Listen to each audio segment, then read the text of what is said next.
Hello and welcome along to another episode of this FM19 story, The Head Coach with me, Daniel. It's season 11, episode 2, and today we've got just about the most bizarre episode of the series so far, as we face Manchester City in the European Super Cup final. Now that fixture on its own isn't bizarre, but the circumstances around it certainly are. We've got 7 players away on international duty, Manchester City have got 14 away, as we're playing this final in the middle of the international break. Can someone please explain to me how this has happened? It's an absolutely awful state for the final, and one of our best opportunities to win a trophy in our career so far is going to be decided on which side has got less players unavailable. The positive news is that's likely to be us, but it still won't be a totally satisfying victory. But firstly, if you did miss the first episode of this season, please do go back and check it out. We had a little bit of summer transfer news to show you, particularly some of the names going out of the club. Our director of football's been a busy man this summer,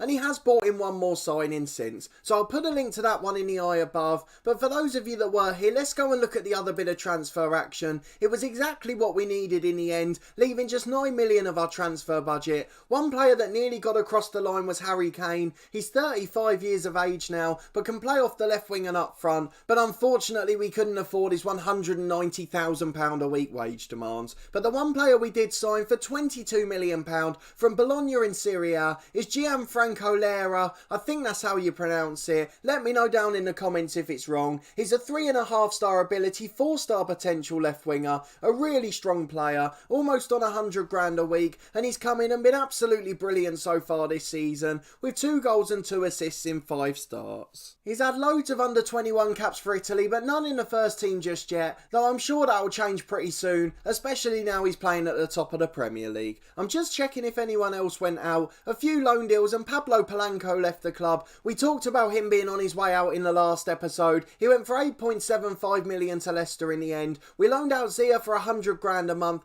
plus all of his 60 grand a week wage bill. The other one was Andre Hayek, the left winger. He's gone out on loan to Porto. He went just a week after Lera joined. The main reason being that we didn't have enough positions in the squad for all the foreign players, so we had to let 1 or 2 go, as we're only able to name 21 in the Champions League and 23 in the Premier League due to the restrictions. We are able to select a 25-man squad for both of them, but unfortunately we've not been able to do it, as we don't have any players homegrown at the club, and not enough homegrown in England either. But that's the one big bit of transfer news. A really good signing it was. Let's have a quick look at the schedule for the start of the Premier League season. You saw we were up in the mix, 4 wins out of 5, and our only defeat against United. In the last episode you were with me as we won the Community Shield, and it's been a bit of a boring month in honest, up until the last game. Just solid 2-0 wins or a boring 1-0 defeat. We've not really had many high scoring entertaining games, it's just been efficient more than anything. You can also see we've had the draw for the Carabao Cup third round and for the Champions League group stages. We got one weaker side in Slavia Prague, but we also drew Porto and Dortmund, so that's going to be a real tough group stage. Ebbsfleet in the third round of the Carabao Cup shouldn't be quite as demanding. And in the Premier League we've had a pretty decent start, although it's not been spectacular. So we won 2-0 on the first day of the league season against Bristol City. Ranzan and Louise with the goals in this one. We absolutely dominated the game but didn't look like scoring, but in the end we managed to get a couple of bits of luck. Ranzan's goal was brilliant from miles out, and Douglas Louise late on, just to stop the end of match jitters. 4 days later we went away to Arsenal. Gilmour and Oliveira with the late goals in that one. Again it was an efficient performance rather than a brilliant one. We just about did enough to get over the line, and late goals made sure of it. We lost 1-0 at home to United, and that man Savic scored again. He was causing us trouble a lot last season, and despite being very experienced and perhaps in the twilight of his career, he managed to do the same against us that time. We then won 3-0 away at Leicester in the following game, probably our most convincing performance so far. We were 3 up in 20 minutes and then just took it easy. Bernard Arzani and Lera with the goals, and in a 3-2 win at home to Everton last time out, Florentin Bernard back to goal scoring form. He got a brace to wrap up the game in a really nervy encounter. So Bernard's on form, that's a good thing. The new left winger's flying along nicely, and some of the players are starting to settle a bit, although we're still making some individual errors. But today it's all about this ridiculous European Super Cup final. We're playing Manchester City, first v second in the Premier League last year, the 2 FA Cup finalists, and now we're playing again in another final. It's going to be a really interesting game. The main reason it's going to be interesting is because none of us have got our first team available. We've got 2 out injured and 7 away. They've got 14 on international duty, so he could well see some youth prospects in the team for them. It depends how good their youth side is, but I haven't actually selected our lineup for this one. Obviously I'd normally prepare all this for the episode, but I wanted to show you just how much of an impact this has had on the side. 5 of the starting 11 from the last game were unavailable, 2 of the bench as well, and our first choice centre half is out injured, and we don't have a goalkeeper in the first team. So that's going to be an interesting point in this game. If Manchester City have a shot, they'll probably win the match, as we don't have either of our first team goalkeepers. That's something I hadn't even contemplated. So we'll go and clear the side and pick up S11 and be back in a moment with news of the lineup. Okay then, we've just about put an 11 together. Bar the goalkeeper, it's not terrible to be honest. We've just about got a good 17 or 18, but no goalkeepers at the club. All of the keepers in the under 23s and 18s are either out on loan or away on international duty. So it means we've got this greyed out keeper, Elliot Bell, in goal. A ridiculous position for a final. Look how rubbish he is. He's a National League North and South player at best. Possibly only a backup player at that level as well. So that's going to be the deciding factor for us. The rest of the side is pretty decent, although nowhere near our first 11. We've got Pedro and Lewis the fullbacks, Konza and Gomez in the middle, Douglas Luiz and Declan Rice in midfield. We'll drop Rice back to the holding role when we get into the game. Feldorf makes his debut on the right wing, and Ranzan and Lera are the other 2 men behind Bernard up front, who's hoping to continue his good scoring form. We have got the likes of Bazan and Oliveira on the bench, as well as a couple of good striking options. The youngster George Shand is around, so he might get a debut, and Messina's just back to fitness, so he's in the squad for today. But the goalkeeper's going to decide everything, so fingers crossed he won't be too bad, and we can get into this game and get the result, and hopefully lift another trophy. Bizarre circumstances, and I can't even really look forward to it as much as I would if we were underdogs when we were playing against City's first team. But let's get into the game nonetheless, and fingers crossed we'll be able to get over the line. It's a 4-2-3-1 for City. Their goalkeeper's a regen, so at least he's not greyed out, and he's very good to be honest. They've got some strikers in as well, and it looks like their side might be better than we think. There's not many high numbers there apart from Burrows in the holding role, so I think they're going to be formidable opposition. It looks like this international break may well have cost us the chance to win a trophy, so I'm going to be a little bit disappointed as we go and get into the first half. We'll make our tactical changes once we start. Hopefully we'll be able to do something special, but I'm really not counting on our chances today, as it's going to be a very strange game. We're going to drop Declan Rice back into the defensive midfield role. He can go into a defensive midfielder on support. We want them two to push into midfield. Konza's going to be a ball winning defender, as is our man Joe Gomez back there, and fingers crossed they'll be able to do enough as we move Feldorf into the winger role as well. I'm absolutely stunned by this game. I don't really know what to say about it. We've not got our first team out, 2 teams having to play youngsters and certainly fill the bench with them, and we've got a greyed out goalkeeper in goal for the Champions League and Europa League Super Cup final. It's a very strange turn of events, and if any of you have experienced something similar in your save, please do let me know, because I want to know that I'm not just the only one here. I was a little bit surprised when I saw it in September to start with, and once we realised it was in the international break, it was absolutely crazy. Here comes City on halfway. De Bruyne's got the ball. He's got to be getting on a bit now, but he's still got quality as he's put the centre forward in. Bell makes the save after it hits the post, and if it had been on target, he certainly wouldn't have stopped it. It's City with a goal kick. It's taken long down the field. The striker's gone up for it and Jamal Lewis loses out, but it falls at the back for Joe Gomez. He's got a chance to get it into midfield with Rice. We've got a pretty even 1-11 aside from that goalkeeper, so I should say from 2-11 as Bernard takes the ball in. A wonderful turn with his first touch, but unfortunately he puts it wide and we can't afford to waste chances with the keeper we've got.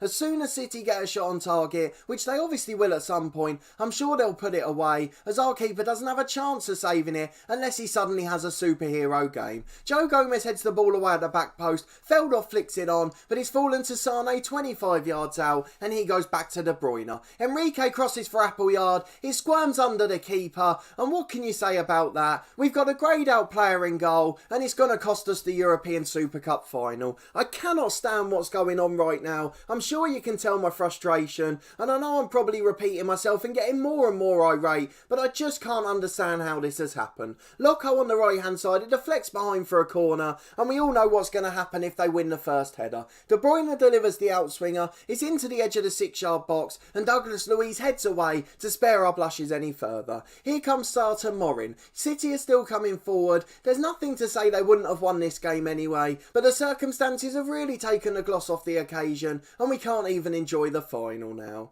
It's Haller in goal for Manchester City. He's got another chance to go long, and it's all the way through to our back four as Pedro regains possession. He goes inside to Joe Gomez, all the way out to Pedro again, and Douglas Luiz with a chance to bring it forward. He finds Feldov on the right. Can the youngster create anything? He goes inside to Ranzan. He finds Lera, who charges into the box, but he gets his shot away and it's over the bar. It remains 1-0 to Manchester City. Half an hour gone, and our keeper's going to cost us the game. We're back with Morin in midfield for Manchester City. He finds Burrows out to the centre forward, who's in that right channel, beats his man, he deflects in, and oh word, Bell's nearly let that in as well. He just about kept it out in the end, but it is nervy every time the ball goes near our goal, as we've basically got an amateur goalkeeper playing alongside a world-class side. It's a throw on the right hand side for Pedro. Can we get level on the stroke of half time? Headed away as far as Douglas Luiz, and now Lewis on the left. We change our line of attack to the opposite side. Lera inside to Douglas Luiz again. He finds Feldov, who's one-on-one with a fullback. Goes out wide to Pedro though on the overlap. Into Lera at the back post. Haller makes a brilliant save the first time, but Lera puts the rebound in. I'm sorry if I'm pronouncing his name wrong, but he's just equalised in the Super Cup final, and he's given us a chance, so I can't complain. A brilliant finish on the second occasion, and we're going to go in on level terms. It's a throw on the left to Lewis, and it could get better yet. We've got a minute and a half of stoppage time to go. Luiz brings it down on the edge. The referee's pointed to the penalty spot. Douglas Luiz is going to take it, and fingers crossed he can put it in the back of the net. What a turnaround it would be. Here he comes, Douglas Luiz. He steps up, he puts the keeper the wrong way, and we're going to lead at the break after being behind just 2 minutes ago. Fantastic turnaround, and I'm getting more excited now, but we've still got the worry of having that keeper at the back. Here comes De Bruyne for Manchester City. We've still not had any sign of the half-time whistle. Sane's got a chance to cross it. Oh, they've headed it again just wide. If it was on target, the keeper wasn't getting there. But it is half-time at last, and we lead 2-1 due to a brilliant turnaround. We've had the better of the game, but every time City have come forward, they've looked like scoring. Bell's been absolutely awful in goal. His rating doesn't reflect that, but he's not filled us with confidence at all. We're going to tell the lads to go and do it for the supporters. That's what our assistant manager recommends. We've got this mentality of wanting to win the final and being desperate to be the best we can be, but equally we've got a greyed out keeper in goal and half a team away on international duty. It's very hard to get motivated as much as we normally would, but we've got to remember this is a massive competition, and if we can get success today, it would be brilliant for our CV and help us as we try to move on to the elite clubs. Here's Antonio at the back for City. The highlight ends, and it remains 2-1 to Newcastle with 5 gone in the second half. Bell, the keeper, takes it short out to Konza. He's back with a goal kick now. It's down the left hand side. The right back's missed it for City. Lera can deliver. There's no one in there bar Sarr though, and Burrows hoofs it away as far as Pedro. Here's Douglas Luiz to Ranzan. Gets a lucky deflection after a poor first touch. He finds Feldov on the right, but his cross is blocked to Lucas Henrique. He clears it long down the left to the City striker. We've got to stop him getting a shot away. He goes from 30 yards in the end, but it was a tame effort and easy for the keeper, Bell. It's a throw on the right for Pedro. He finds Douglas Luiz, who switches it to Lewis. Loco gets there first though, and it falls for Konza. He goes long over the top to Lera. He's given the fullback a nightmare today. Crosses for Bernard at the front post, but his shot's blocked by the defender. It's behind for a corner kick. Ranzan's going to take it, an outswinging delivery. Bernard's up at the back post, but he's beaten to it by the other striker. Douglas Luiz gets it on the right. The attack's certainly not over yet. He's gone all the way back to Pedro, and now the highlight does end, and with a quarter of the game to go, we'll think about making some changes. We're going to take Bernard off up front. He's had a really poor game. We'll bring Martin on in his place. Feldov's apprehensive on the right wing. His debut and he's not particularly confident, so Mason Greenwood will come on in that position. I know he's not natural there, but I'm sure he'll do a job. Declan Rice is the other one we'd like to bring off, but we don't really have a substitute for him, so we're going to replace Jamal Lewis with Rene Bazan just to try and shore things up at the back. 25 minutes to go. Fingers crossed we can hold on and restrict City from any more chances at our amateur keeper. It's Bell with the ball at the back again. He goes short to Konza from the goal kick. Joe Gomez has been booked. We've got a warning to close him down, but we better get back and see Bell just to make sure he hasn't given it away. He does, but it's all the way on the halfway line, and Pedro's done brilliantly the right back to regain possession in our own half. Here's Gomez again. Here goes to Pedro. They've just played a 1-2 there and eventually find Ranzan. He's put Bernard Martin in with a brilliant ball, rounds the keeper, and we had a little bit of a glitch there, but he put the ball in the back of the net, and we now lead 3-1 against Manchester City, and I don't want to speak too soon, but I think we might be winning the Super Cup final. Pedro with a throw to Douglas Luiz. He delivers to the back post, beats the keeper and hits the bar, falls out for Bernard Martin. He's been challenged and is hacked away by City, and with 15 to go, we've still got a 2-goal lead. Bell with that same goal kick out to Konza. He finds Douglas Luiz, tries to come forward into midfield, and it's out to Greenwood on the right hand side. He's got 2 men up with him, tries to deliver it to Lera on the other side, beats Locko again. The keeper makes a fantastic save. Locko at right back for City has had an absolutely terrible game. Appleyard fouls Bazan, and we managed to finish off that highlight in style. I've got to go and have a look at Locko, the right back, and now we can see why he's had such a poor game. He's the same as our goalkeeper. He's a greyed out player and he's not very good. He's slightly better than Bell, but certainly no more than a National League player. Now we can see why he's getting outclassed by a world-class Italian winger, and fingers crossed that'll carry on for the last 5, as that'll win us the game. So maybe we shouldn't be criticising Bell quite so much, as Declan Rice scores a screamer from the edge. Greenwood just laid it back to him, and now we lead 4-1. We can relax knowing we've won the European Super Cup, despite having an amateur keeper in goal. He deserves credit as his rating's now a 7, and maybe we'll sign him to the youth team just as a mark of respect for today, as he's done a better job than City's right back, who is in exactly the same position. So we're going to offer Bell a contract at the end of this game. Remind me to go and do that. What a brilliant achievement it is for him. I know he's not had the best game. He's never going to have a professional career, but as a mark of respect and just to celebrate the occasion, I think we have to give him a really cheap contract. Konza gets the ball out to the right hand side. Henrique heads away but only as far as Greenwood. Martin inside to Ranzan. He shoots but Haller saves, and it's comfortable at 4-1 now, and we can start to have a little party. It still doesn't explain why this has been during the international break. It's really ruined a brilliant spectacle, but with 15 seconds over the 3 minutes gone, the final whistle goes, and we get to lift the European Super Cup in the most bizarre circumstances you will ever see. A 4-1 victory though, the pink and grey suit gets another outing, and our CV will yet again be improved, as it won't tell you the full story of this final. It will just say that we won the competition, and we'll be delighted to say that. We're going to tell the lads we were pleased with the result and the performance. They did a really good job out there. We're going to go and offer Elliot Bell a contract. Okay, the goal squirmed under him. He didn't have a particularly good game in truth, but just to mark the occasion, I feel it's only fair. Let's go and see what the media have said about the game and look to see if it's affected our reputation, but that's certainly got to be the strangest game I've ever played. I can't remember anything like that for a big final, and hopefully it won't happen again in the future. Let's go and see what was said about the game. We're celebrating a double apparently, the Community Shield and the European Super Cup, 2 games and 2 trophies. We can't complain about that.